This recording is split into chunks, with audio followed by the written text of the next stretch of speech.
Hello, ladies and gentlemen, and welcome to another edition of Ultimate Fusion Thursday Night Hangout. Is it Thursday here? Are you sure about that? I'm so confused. God, I hope so. Because if it isn't, I mean, that's just a little awkward. we could be on any other night. It would be just as awesome, right? Technically, I think we could get away with doing Tuesday nights since we do the TNH, but any other day would be weird. I thought you were going to say TNA. No, that's something totally different. Total nonstop action. Exactly. Wrestling. What were you thinking? I don't know. That's what I was thinking because, I'm a wrestling fan. Exactly. Some people have dirty minds. Anyway, so ladies and gentlemen, I, of course, am your host, Charlie. I'm joined once again by the Pliffcomer himself, Zealeus. I'm happy to be here and to see you, good sir, because it is a glorious day of life. Woot, woot. Ladies and gentlemen, this, of course, is the Thursday Night Hangout. This is a weekly show where we try our best to cover the topics that are most important to you during the show. If you haven't had a chance to submit your topic, question, whatever, you could just drop it into the chat if you're on Facebook, on YouTube, or on Twitch. Now, of course, it doesn't work if you're watching the recording. We'll get that, and we'll add it to the next show. But if you're watching us live, by all means, drop it in the chat, and we will try to add it to the conversation. All right, so a couple of quick house cleaning bits of news. As you might have noticed, that Ultimate Fusion has been lacking updating on the website, like stories and articles and all that stuff. The reason is not that I haven't wanted to put stuff there. I royally screwed something up when I first ported the website over. And I decided finally to take the time to undo all the badness. It's just... Did you forget your password? No. So, ironically, what I ended up doing with where the old version of Ultimate Fusion, what I ended up doing was I stopped, trying to put it in specific places. I just put it in the main thread. And that's what I should have continued to do instead of try to post it on several different pages. Because then I was creating copies all over the place. I was like, dude, there's got to be an easier way to do this. Yes, there is, but I had to start from scratch.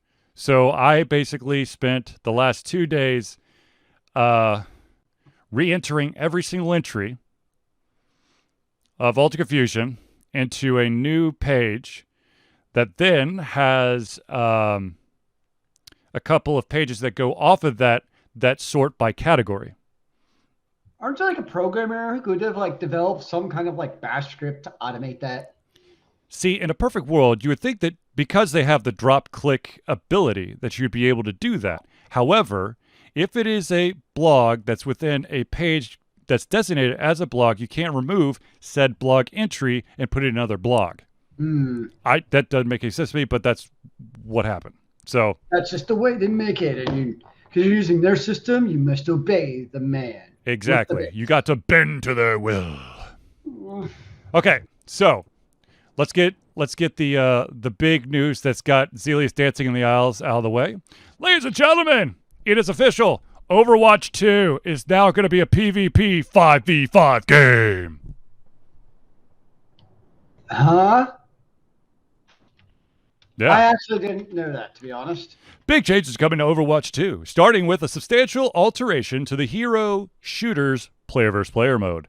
For Overwatch 2, Blizzard will switch PvP from 2 teams of 6, the current player count in Overwatch, to 2 teams of 5. That's right! The game that's been a 6v6 battle for the past 5 years will change to 5v5. Yay.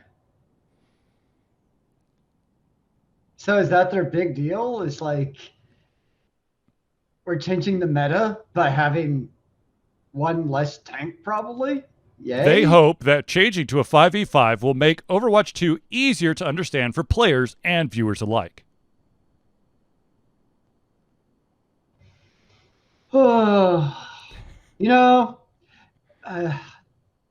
hope for Overwatch 2 just keeps on dwindling. That is not the problem. It's 6v6. It's not that hard to follow. 2 tanks, 2 DPS, 2 support. pretty straightforward if you may ask me. Oh, why do we only have one tank in the game? Why won't you have two tanks? Because then it's evenly spaced. Well, we know you thought because... And the other bit of news is it is not expected to be released anytime this year. Surprise, surprise. So there you go, ladies and gentlemen. That is just one tank, which means already the tank gets basically halfway obliterated by walking halfway into the site of the DPS, which means now you basically have one less tank. So here's the thing about a good tank composition in Overwatch. All right. It's not just having, well, part of it depends on the meta. But a lot of it is, unless you basically straight up a double shield meta, which means like you have an Orisa and Overwatch, and that kind of ebbs and flows. Outside of that, the good job of a tank is really to make space for the rest of your team while also easing the pressure on your tank. So what I mean by that is, let's just say I'm Reinhardt, right? I step forward my Reinhardt, I got my big 1600 HP shield. Well, guess what? If I step out that, what do you think everybody in the entire team fires at first? This right here, right? Yep. Whereas, let's just say a very common off tank to go with Reinhardt is a Zarya. What that allows me to do is that enables me as a tank to step out with one of her bubbles, or I know she's going to bubble me if I go into the enemy, so that way I can have some enabling from basically my tank cohort to help enable me. Or maybe my other tank is maybe a monkey, whose name I'm totally brain farting on. By now, he's going to go jumping like into the enemy. So as soon as he engages, or if I start engaging, he's going to engage to help divert the attention, because that's the whole point of the tank, is really to create space for your team. Now, if the enemy has one tank to concentrate on, they're just going to get basically, like I envision, being totally stomped in the face. Unless they create supports that basically enable the tank in such a way that, say, like a Zarya did.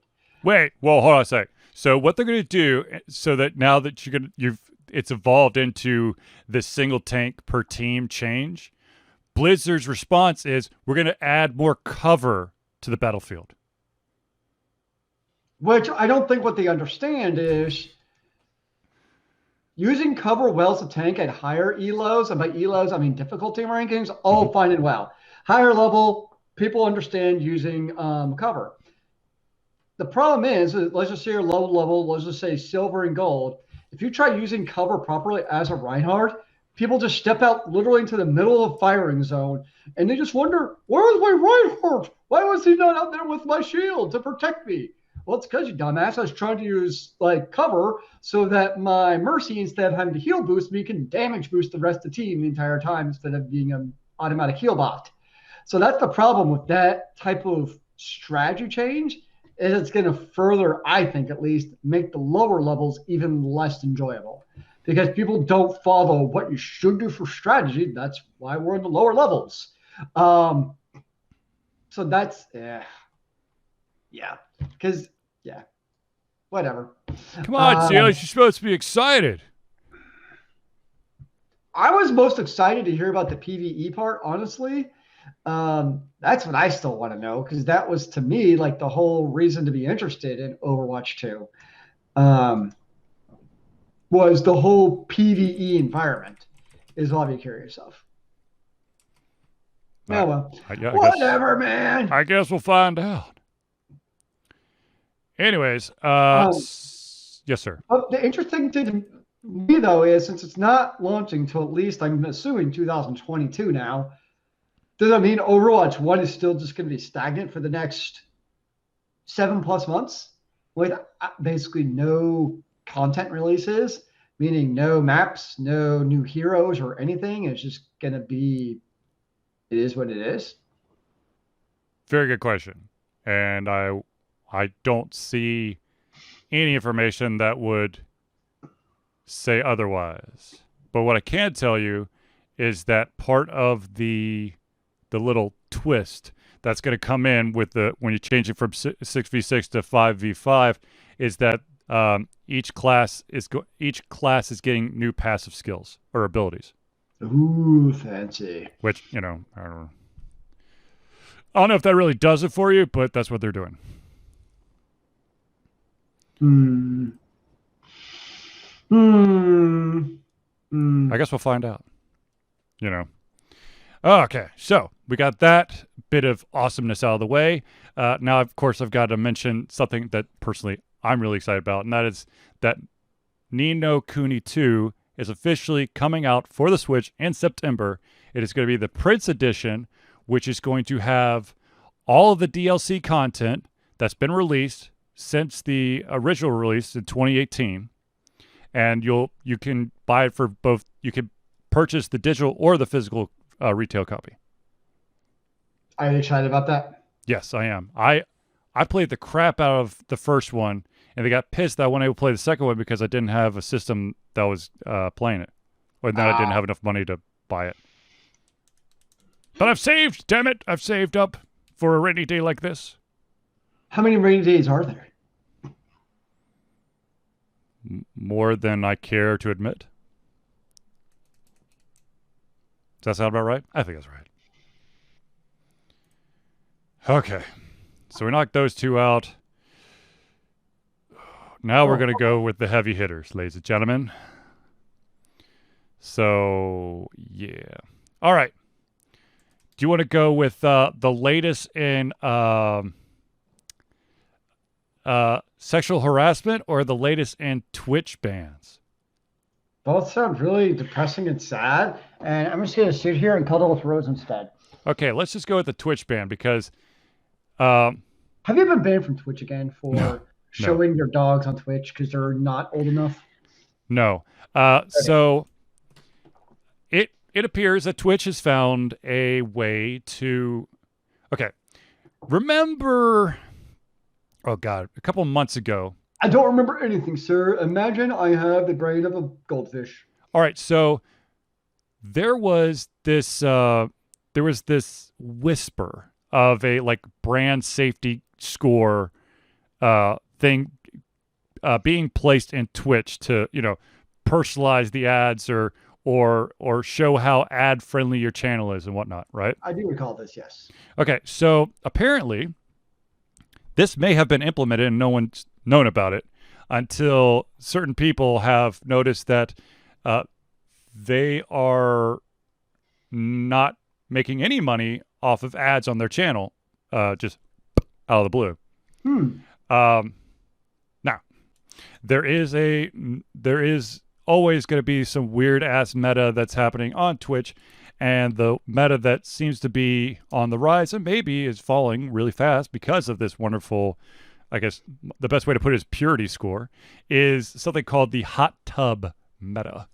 It's basically swimsuit-clad ladies that are sitting like in a kiddie pool or a hot tub, and they chat, they play games, and they do other stuff while on stream. They stay covered. There's no like... For the Alt Confusion podcast, I'm just checking before we go any further. Huh? Is this a new money-making scheme for the Alt Confusion podcast? Yeah, I don't think anybody wants to see me or you in a hot tub. Sorry, Zealeus. I'm just saying, people watch streams for weird, crazy, outlandish things.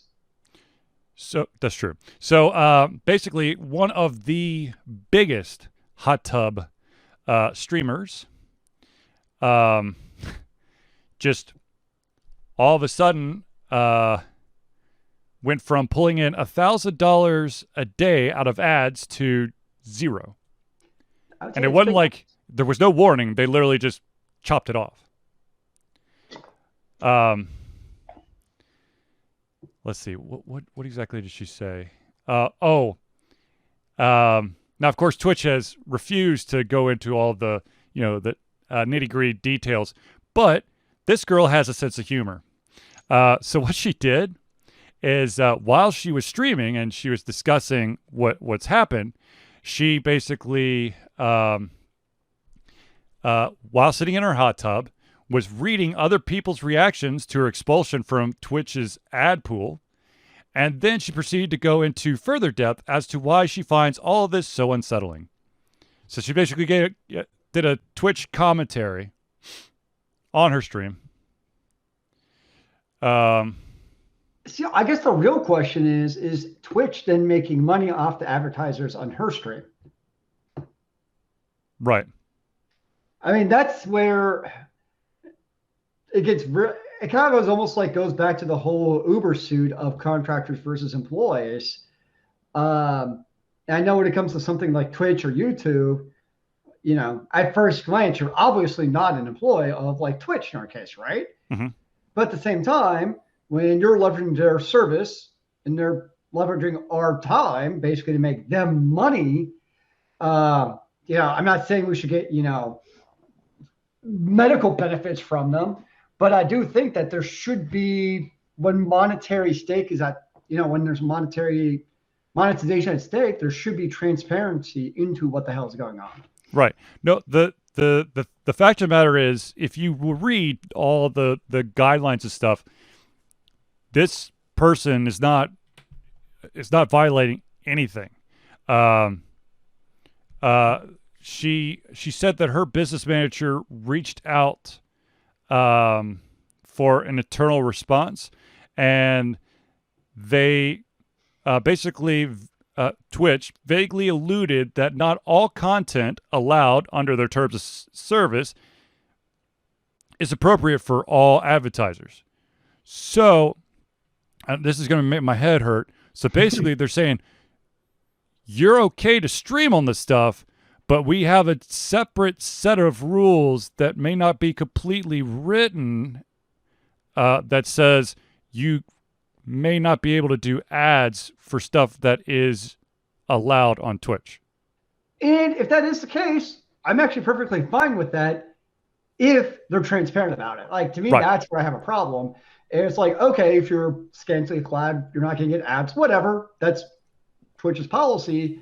But if you're not going to at least be transparent, be like, this is how we do our rules, that's where it's like, really? Like, that's not okay in my book.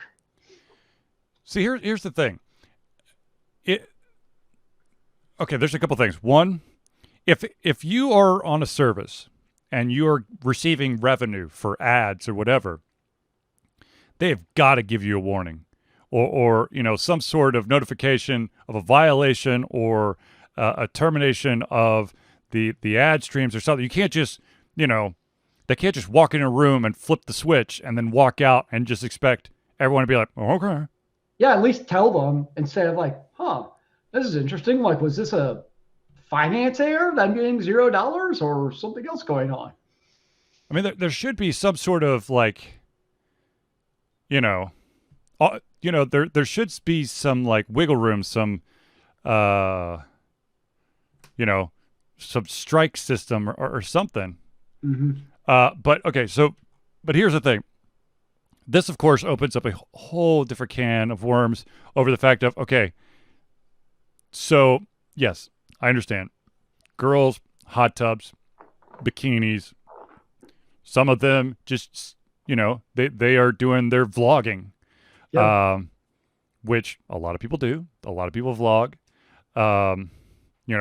Some of them are doing other things like playing games. Could be card games, could be board games, could be video games. They could, be doing a ton of different things. So they take away that for, of course, not giving all the reasons in the world. So what could happen next? And of course, a lot of people are already kind of looking towards anything that could be perceived as gambling on a Twitch stream, and that getting just out of the blue, ads are gone. So what about any games with loot boxes, which I consider gambling? Right, absolutely. No, I mean, look, if you really want to boil it down, any game of chance is gambling. Mm-hmm. So, I mean, because Twitch is being so freaking vague on like all this stuff, you don't know what's inbounds and what's out of bounds, what you can and truly can't do, because every day it seems to be changing. It's like it was like when all the DMCA stuff just went, Yep. or they started like truly cracking down on underage people showing up on streams. Which by underage, I mean anyone under the age of, was it 13? I think it's 13. Yeah. I Yeah. mean, And that's the weird part to me is just the lack of Twitch basically being very clear about this. yeah, Of whatever it is, I think people like honestly wouldn't, you always have people be upset, but there won't be nearly as much uproar if they're just like, these are our rules, take it or leave it. People, for the most part, after the first couple of days, are like, okay. But when you just let it go and you're not even like, this is our deal, if you're under 13 in a swimsuit in a spa, that's probably not good for anyone, but especially for Twitch. Okay, cool, we get it. But just to be like, well, maybe it's one of those rules, maybe it's all of those rules, maybe you have to be gambling at the same time. It's like a guessing game now, like almost what gets you demonetized. and the thing is, what you're doing right now on Twitch, that you're able to monetize, could just disappear, and that's look, if you want to change the rules, if you want to change the ins and outs of everything, you got to give everyone a heads up so that okay. Oh God, my work brain just turned on. In order to stay compliant, we need to know what the rules are. Otherwise, we can't see where our compliantness is. Are we staying compliant with the masses of the universe? All those Patreons of Twitch? Yeah. Like, obviously it's not anarchy. It's not law, it's not the Wild Wild West. But, we got to know the rules. Well, of course, one of the big problems is just like, especially when it comes to streaming video game content, like it's Twitch, right? I mean, I know there's a few other minor players, like Mixer shut down and all that, but really that's part of it. Is it's not like you can be like, well, I'm going to go over here today because Twitch, shut me down. It's, and other companies have tried. It's not like for lack of effort from Microsoft and other companies' parts. It's just, it's a very entrenched ecosystem of Twitch, so it's hard to really overcome that. And so if you can't, if you get demonetized from Twitch or YouTube for that matter, you're pretty much screwed. Yep. And YouTube has really stepped up their demonetization on anything that focus on potential hot button topics. Yes. Because one of the topics that we're bringing up, that I brought up, it was either going to be the new Twitch stuff or the sexual harassment stuff. Probably just say it's sexual harassment would have demonetized this video because they don't want to talk. They don't want us to talk about that kind of stuff. They want it to be all happy and warm and fuzzy. But in some cultures, I'm sure that is offensive, being warm and fuzzy. I prefer cold and fuzzy myself. But seriously, I understand that the world evolves and things change, but can we at least get like a set of instructions that, has like addendums and like updates and versions, but at least we have something to reference? I don't know. I'm just saying. Yeah, no. So I follow on YouTube. One of the things I've got into is reaction videos. They're just entertaining to me for songs and artists I know particularly well. And I know one of their main issues is getting DMCA strikes. Because, obviously they're using somebody else's song to basically then comment on. And what they found is what it really turns into is there's some record labels specifically that are much more open to it than others. Because some record labels look at it as like it's mutually beneficial. Because what you find with a lot of these is like, for instance, I listen to a lot of metal music. So I might listen to like one reaction video that's doing, let's just say Nightwish is a band I listen to a lot too. But then I see, wait, this artist is also watching a lot of I don't know, Iron Maiden, right? Hmm. And all of a sudden, now I go watch Iron Maiden, and now all of a sudden I'm buying Iron Maiden songs I never even knew existed before. Yep. So some records see the value of that. It's basically, in a way, free advertising for them. Because chances are, if I'm listening to a reaction video, it's not like I'm listening to that version to get the song for free. Like, if I just wanted to listen to the original song, I'd go elsewhere. Like, I wouldn't listen to it, the reactions. Right. But there's that added benefit of getting exposure both to that artist and especially other artists. So I get it. Technically, probably, yes, they can DMCA them out the wazoo, sure. But that's one of those cases where it's like, you're not really helping the artist or the record label, for that matter, for shutting them down, because you also really don't see like negative reaction videos because they're watching songs and bands that they want to watch. Right. It's always like, yeah, this is the best thing ever. Mainly because they probably don't want to piss off the fan base of that song because they're all very, hardcore about it. But yeah, it's that. I know that's a constant struggle / fight among them, and and there's also not a whole lot you can always do about it either if you get demonetized. It's true. Very true. All right, so let's hit this thing up real quick, and then we could change gears. But since I brought it up, this is one, of course, yet another hot button topic. Many of you probably remember that over this past summer there was a huge explosion of sexual harassment claims against Ubisoft executives, and that basically accused a lot of the big names for abuse of power and a lot of people having to resign and all that stuff. Well, we fast forward to where we in May of 2021, and apparently nothing has really changed. Yes, they did do some resignations, they did fire some people, but at the end of the day, there are many of these individuals still in Ubisoft, basically just shuffled around to different positions. And they really, they basically tried to bury it. And they're like, oh yeah, we're gonna do good.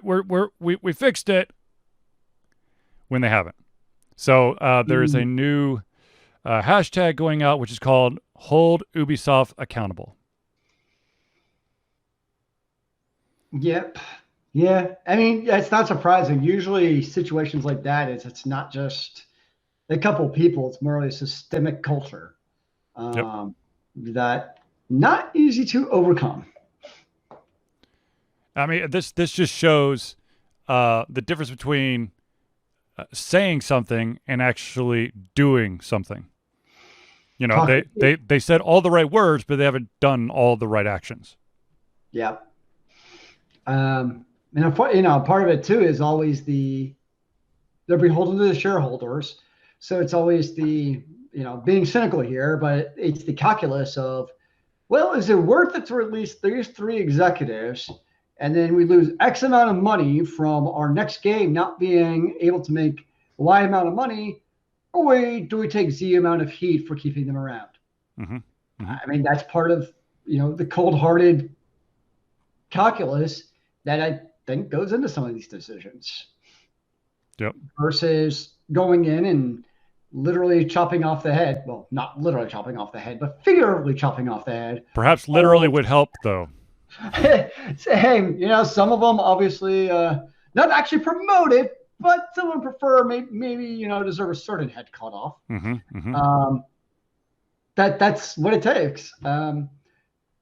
It's kind of like when you have I kind of like it sometimes being in a classroom type of situation where if you have people who are being stupid buttholes, sometimes you just really have to kind of smack the head, figuratively, of course. You never actually smack in real life.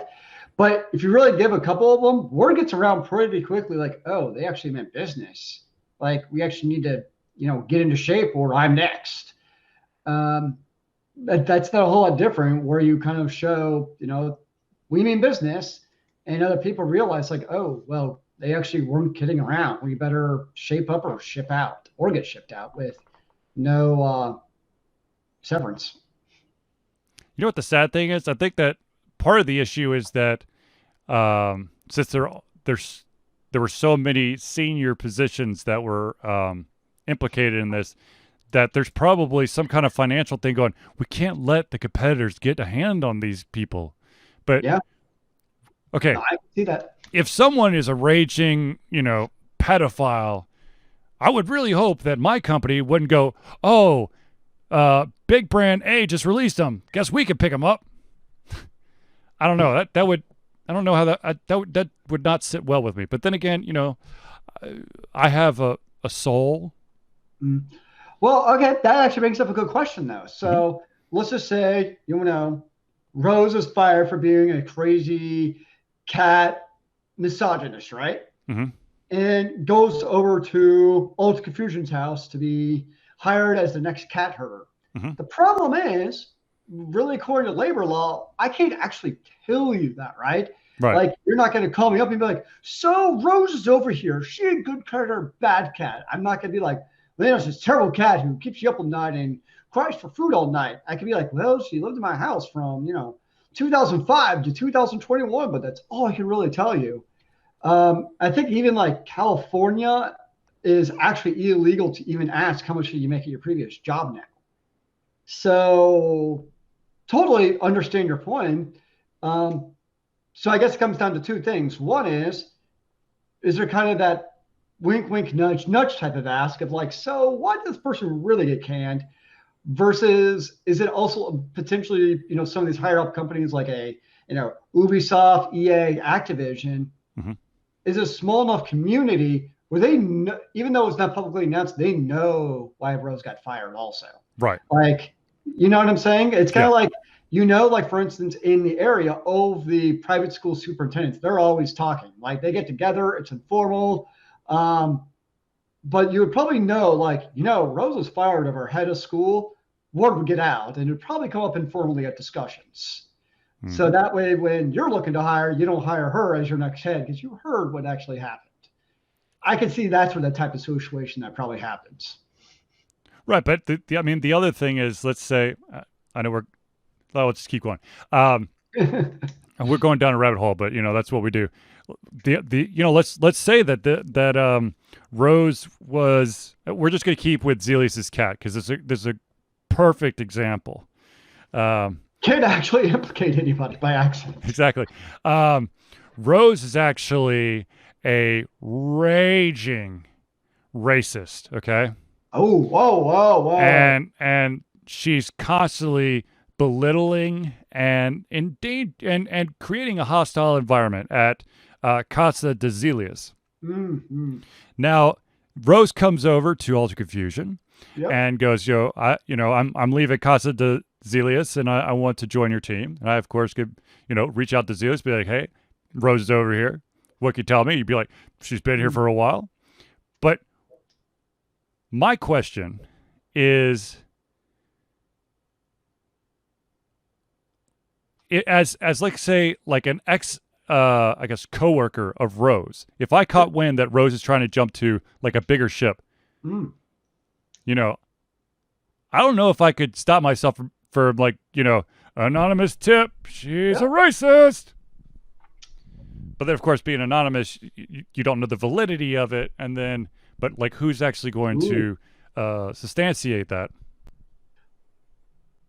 Yeah, those are all good questions. I mean, that is a good point, though. So Ubisoft, say they changed the culture and they axe all these people. What's to stop them from forming some new raging misogynistic cohort at, Casa de Alta Confusion? Because we don't know any better, right? Mm-hmm. Because most likely they're not going to come off that way in an interview, although some may be bad enough where they do. But most likely you bring them on board, also it's like, oh, well, that's interesting. Yeah, unfortunately, and this, I'm basing this on the stereotype here, guys. I'm not saying this actually happens, though I'm pretty sure it is. But I'm not saying that, and that is the situation that this hypothetical situation we're putting ourselves in kind of reminds me of what a lot of individuals believe the Catholic Church does with troublesome priests. Yeah. Now, I'm not saying they did or they haven't done that. But that's the stereotype is, you just reshuffle the deck and put them somewhere else and everything's fine. So what Mr. Charlie is referring to is, so there was definitely some trouble, documented, not made up, of basically sexual misconduct among priests. And, I would come to a, person like, hey, this priest was doing bad things. And basically, you're left with really three choices. One, you ignore it. Mm-hmm. Two, you move the person around to another parish. Or three, you defrock them. Well, number three just doesn't happen. Unfortunately, I believe number one happened a lot. And number two is probably the easiest route out, honestly, because you move them to over here. And you let them be there, because I also, not necessarily related to this in general, but in that particular case, if somebody came forward about that, it's not the first person it happened to. Right. So the racist example, if you're a racist once, chances are you're racist over and over. It's not just a one-time thing. Same thing with this. If you got one person who came forward of sexual misconduct, chances are that's not the only time that happened. So with the whole moving around, you move them to another place. Same thing for business. One of these execs get moved to another business, and probably their pay honestly goes up, because that's usually what happens when you go job hunting. You don't go for less money, you go for more money. And so all of a sudden their pay goes up. They haven't learned anything, and so they're just going to continue doing what they were doing. Which is unfortunate, but it's the truth. Let's get to a lighter topic here, shall we? So I said this earlier, that I basically had to redo all the pages on Alter Confusion, which, dear God, because not only did I redo it, but I had to get close enough to the original published date so it wouldn't be out of whack, because I was going from newest to, I guess, earliest. But I did just post a review of Borderlands 3. And then I have a story that I need to actually publish as well. And I'm going to be totally honest with you, I'm completely blanking on what that story was. Must have been very impressed. Oh, it was supposed to be amazing. I mean, it was absolutely amazing. Well, guessing by how many hours you played on Borderlands 3, I would say you're probably gave it a good review. Oh, yeah. Oh, that reminds me. Thank you, Zealeus. I was going to look to see what my actual number was. 147 hours. Of playing the game? So, I got a little bit of play out of it, okay? I would say... Can I help you? No, you can't help her at all. Ever. Don't even look at her. Don't even look at her.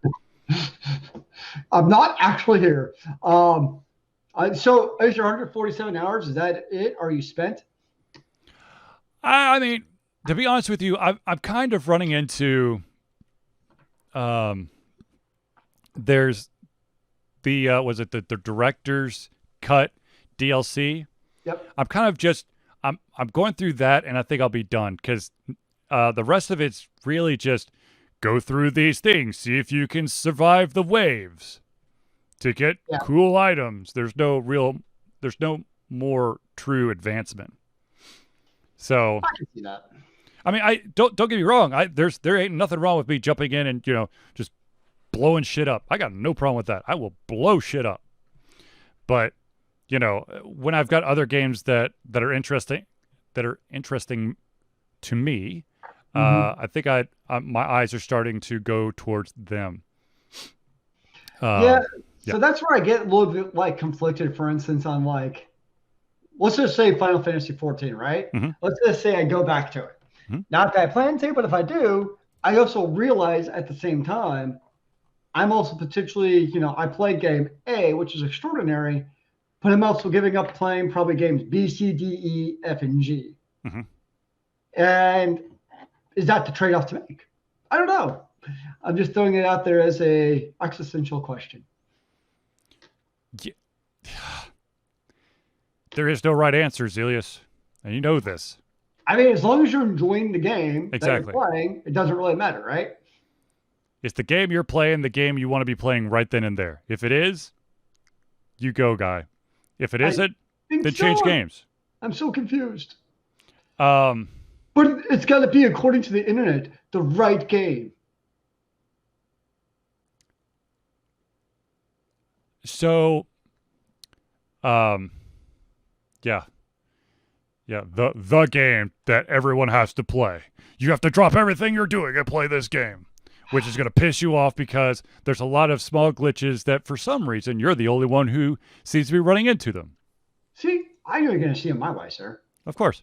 Um, I just got this announcement that the manga creator of one of Zealeus's and my, I guess, more memorable anime series, Kentaro Miura, the creator behind Berserk, has unfortunately passed away at the age of 54. Oh, yeah, I just saw that too. It's very sad. Damn the man. I do want I mean I at some point I'm going to go find all the OVAs and watch them together so I could actually maybe see the entire single story arc. Actually, I still need to that reminds me again. I need to see whatever happened about I think it was the Black Swordsman. It was Well, okay, part of where I saw the news was in Final Fantasy 14 is because you have the Black Knight as one of your playable characters in there. Is they all basically had like they lined up as like kind of a tribute to him, which I thought was Mhm. kind of cool.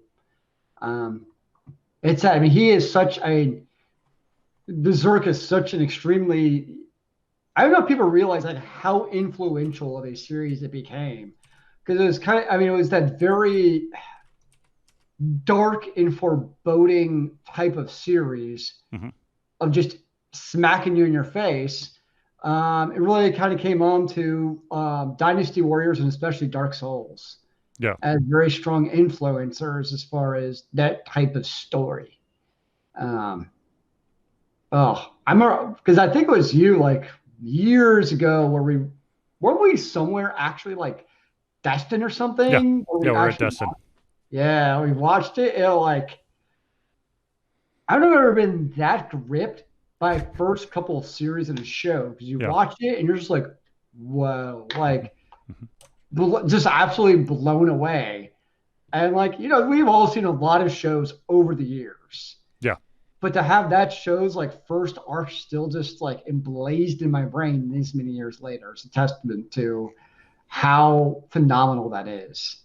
Um, you know, just kind of think about some of the events, you're still like, wow, like Speaking of series, though, right as the last, I guess, the last Thursday Night Hangout was about to end, Zealeus asked me if I had already watched all the episodes, all the new episodes of Castlevania, which I had not. Uh, I watched them all the very next day, nice. and I have to say, I'm sad to see the story arc go, but they did a pretty good job wrapping most of it up. Now, they're doing one more season, correct? No, this was the final season. Now they're moving on to something else. Okay, so this was okay, so Yeah, I'm gonna watch it now. yeah. No, this was the final one, but it definitely left a shit ton of stuff open to continue, I guess, with a different storyline. Now, was it a good kind of, or is it at least like, okay, that was, I'll take that as a finale? Um, I'll take it as a finale, knowing full well that there's going to be more stories that come out of this universe. Maybe it's not going to involve the main characters that were in this part, but Fair knowing enough. that there's going to be more that might explore some of the twists that happen right at the end. That's a fair answer. Speaking of twists, though, I don't even remember when Zealeus got me this gift. It was either for birthday or Christmas or something, but he got me this animated DC movie which is all about Dark Side, and it was it was definitely a grown up, bloody, gory, people be dying, but the fucking cop out that they pulled off right at the end. That's the kind of shit that pisses me off. I mean, but then again, this is comic book 101. You want people to feel the emotion of loss and regret and fear as heroes fall down one after the other. But if you've ever kept track of any comic series, you'll know that mysteriously, after Batman had his back broken 37 different ways by Bane, he somehow donned the suit later. Or Superman was absolutely crushed and killed by Doomsday, but somehow got resurrected. So without telling you what the ending is, I'm pretty sure you know what the ending is. Yeah, Lois Lane took over. Lois Lane actually plays a very pivotal role in this movie. It's weird. So totally random, but lately I've been actually obsessed with watching Game of the Thrones videos. Like just random clips? What? No, related to basically how the show fell apart. And not just terms of like knee jerk, like, well, we all kind of know the last seasons weren't very good. Because it wasn't written. Well, it gets into the details of what specifically about it was not well written. And actually gives like concrete examples of like the first seasons to the last season. It's just really fascinating to me of like something that you feel and you see and you know versus like actual critics as far as breaking down specifically what they did really well the first couple seasons. Yep. And then how those things were trashed the last couple of seasons, basically.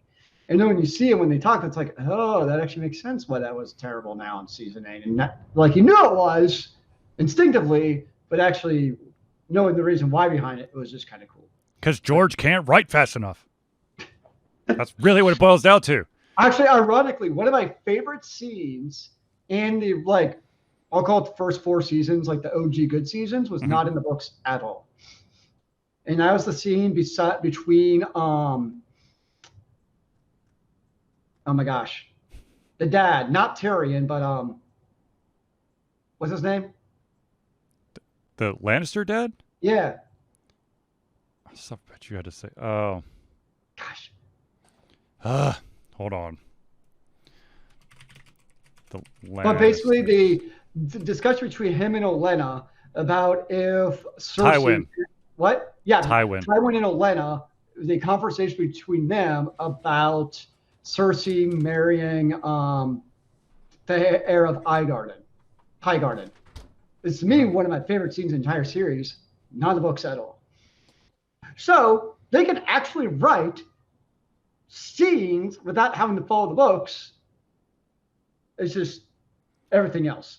Right. Well, the thing is, they wrote a scene that wasn't in the books, but they were able to write that scene knowing what's going to happen afterwards, what's happening around and during. It's not like, well, George hasn't written this part at all, so let's just say this happens. Which actually, this is a great example of many. We're going to keep on the anime track here. There was an anime out there called Full Metal Alchemist, and I watched the original Full Metal Alchemist all the way through, and I was like, oh, okay, that's interesting. Then years later, they had Full Metal Alchemist Brotherhood, and what Brotherhood was the actual, like, it stuck to the manga. Yeah. And holy crap, that one's so much better than the first. It's not even funny. I don't know, man. You read the YouTubes and you'll hear many different opinions. I've seen many of like, no, the original is so much better because of whatever.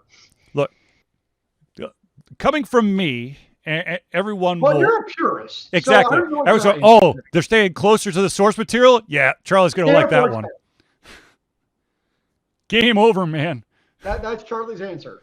Exactly.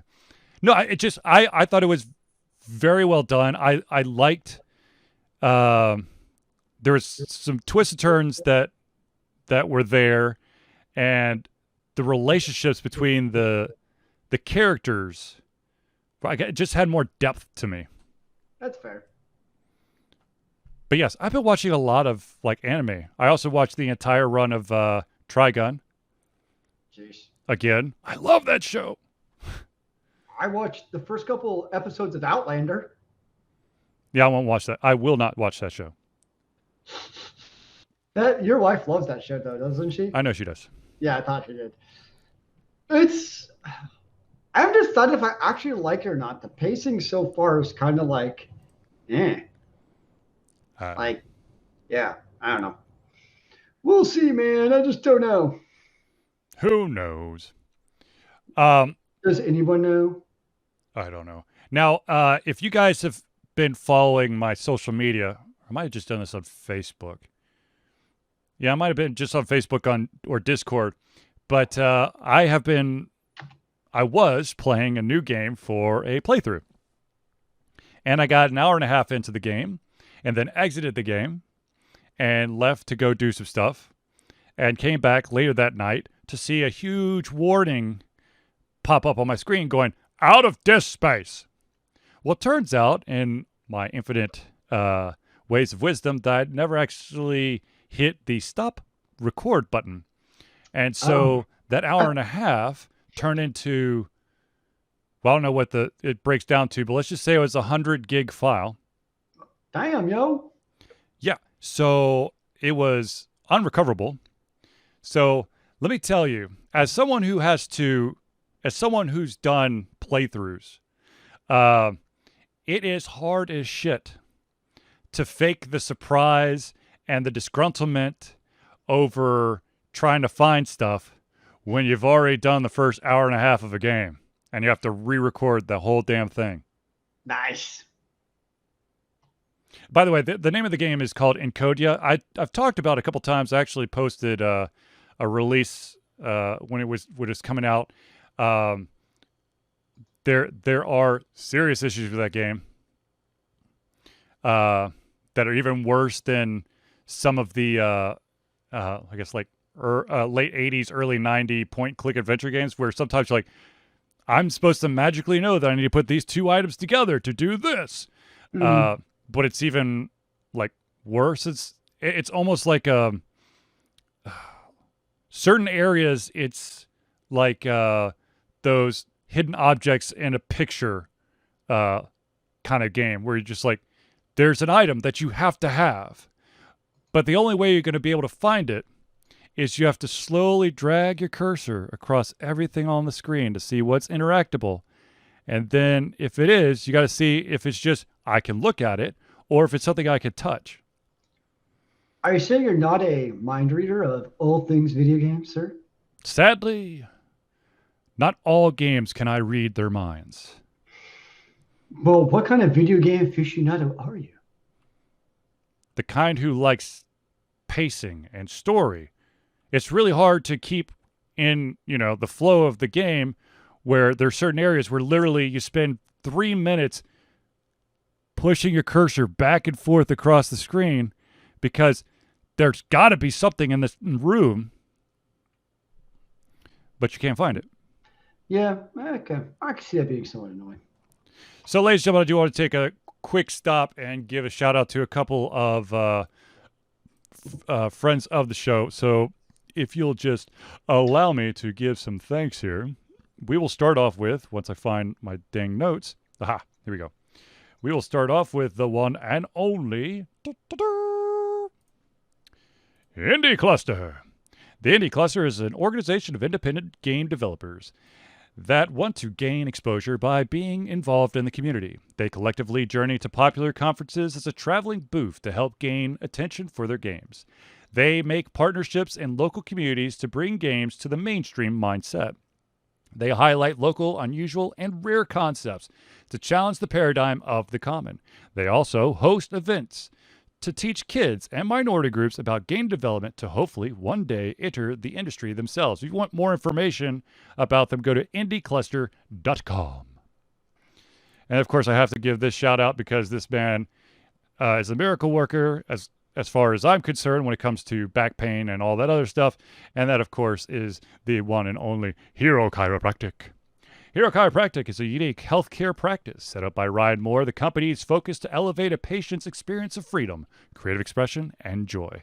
They believe that everyone can be a hero and has incredible heroic potential inside themselves waiting to be unleashed.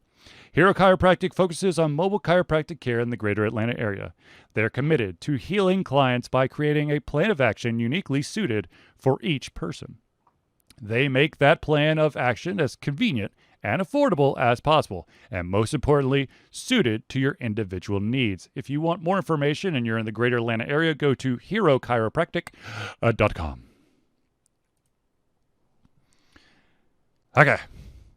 Now, I have to do the shout out because this is something that's near and dear to Ultra Confusion's heart for, it feels like forever. And that, of course, is, ladies and gentlemen, Ultra Confusion is once again participating in Extra Life. This will be our 10th straight year.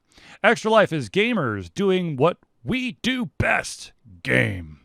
To help sick and injured children at Children's Miracle Network hospitals. The money that we raise through Extra Life will go directly to our hospital of choice, Children's Healthcare Atlanta, as unrestricted funds. This means that the hospital decides where and how to spend the money to ensure the dollars we raise make the biggest impact in the lives of the kids we treat.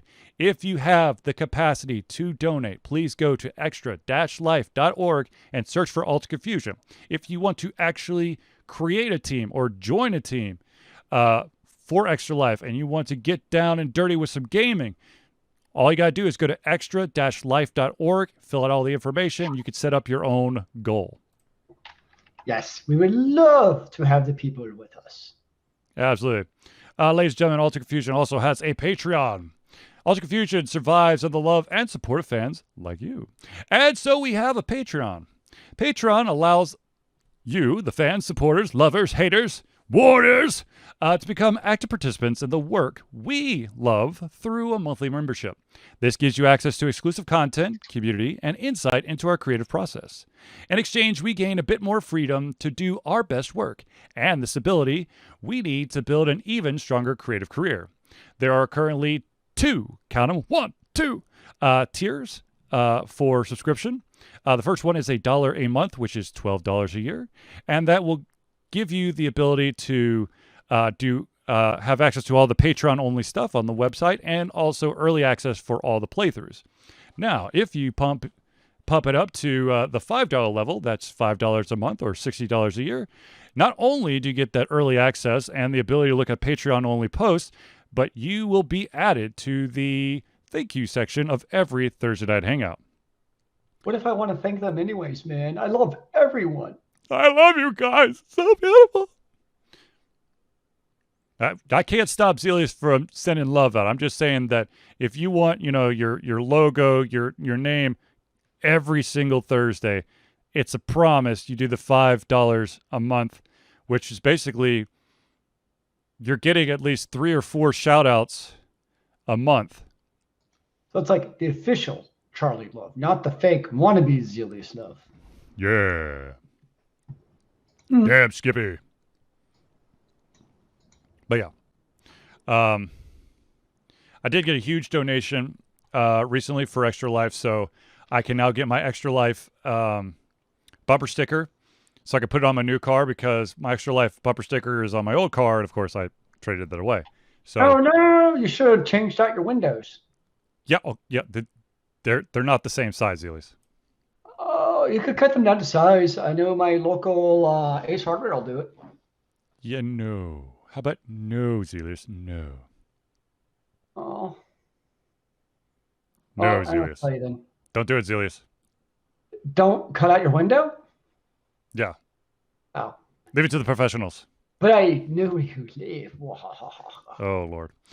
So the the story that I wrote for the website and haven't actually published has to do with the spinoff announcement that they're going to do a spinoff of Rick and Morty, based off of the superhero league that Rick is a part of, and I mean they're all these all the characters are just absolutely crazy. Let's see if I can find the name of some of the guys, because where is it? There it is. I never actually watched Rick and Morty. Oh my Rick god, it's and amazing. I got a shit ton of their Funko Pops too. But they've got Oh, yes, you own all the Funko Pops. I don't own all of them. I own a good chunk of them. It's Feels impossible. Look, it's impossible to have all the Rick and Morty Funko Pops because that shit comes out too fast. But that's besides the point. The characters that you will get to follow in this spinoff, which is going to be called The Vindicators, is characters such as Supernova, Vance Maximus, Alan Rains, Crocubot, and Noob Noob. Noob Noob? Yep, Noob Noob. I just Google Noob Noob. It's basically exactly how you would think it's spelled. N-O-O-B, N-O-O-B. Why are you such a noob? Ha ha ha ha ha. But I do have to say this is a very interesting thing that Adult Swim is going for. So they're doing spin-offs of Rick and Morty.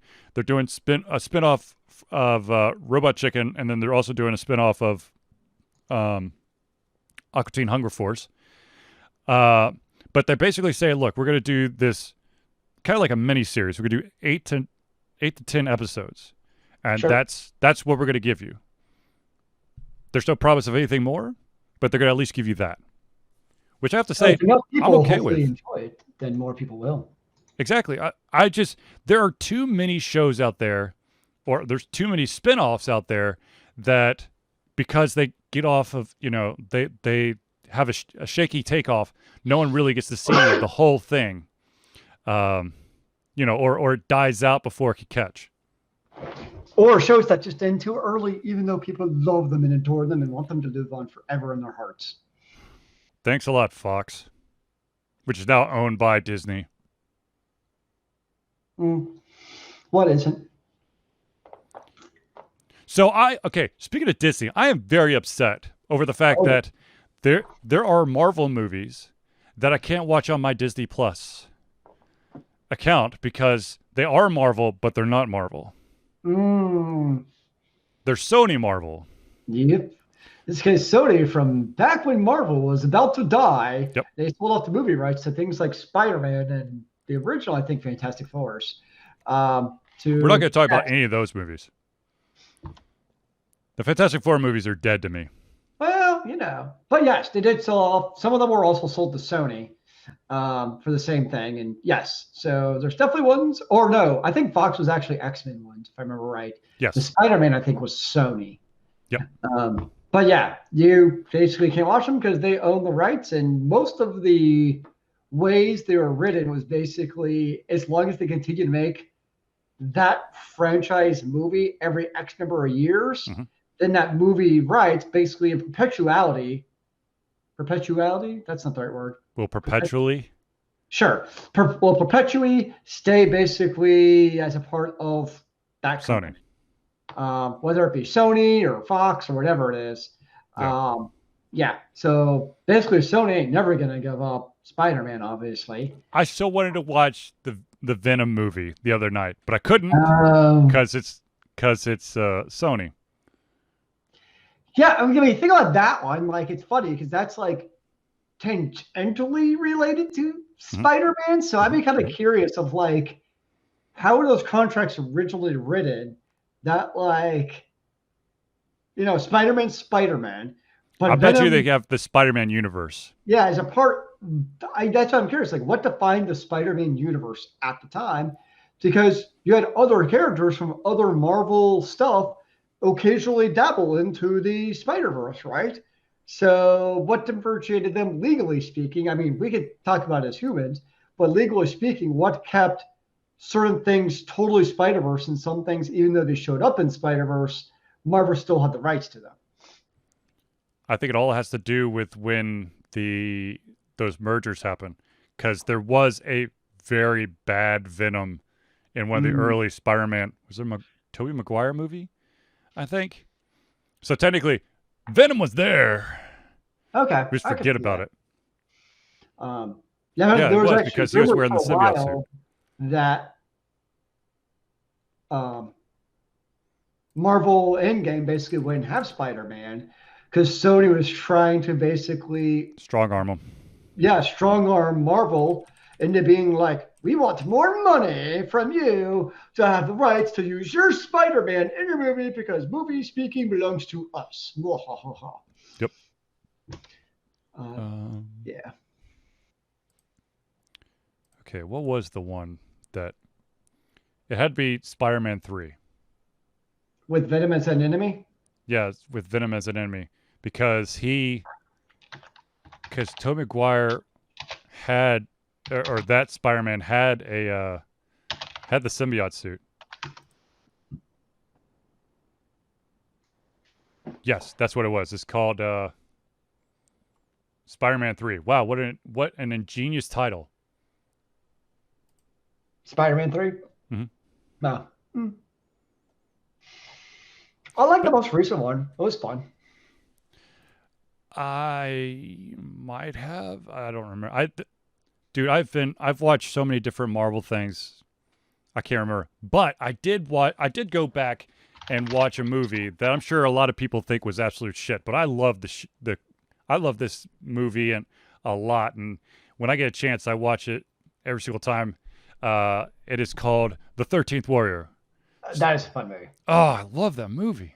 Well, I just love, and Far From Home is Jake Gyllenhaal was such a fun character. I haven't seen that one. I saw the other one, Homecoming.